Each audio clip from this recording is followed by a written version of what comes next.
মোহাম্মদ লুৎফর রহমান কনের পিতা বিবাহের নিযুক্ত হইয়া আমার কন্যা মোসাম্মদ লাভলি আক্তার মিমকে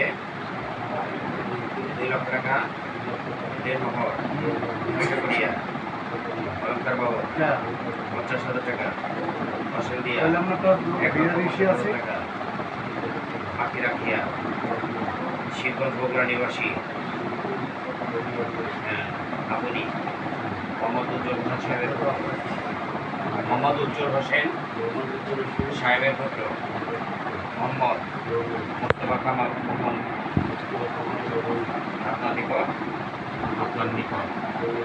আমার কন্যা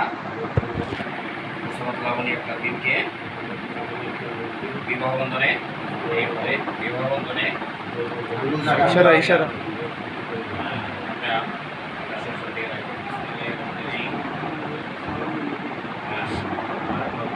আলহামদুলিল্লাহ আমি কবুল করি না সবাই শোনা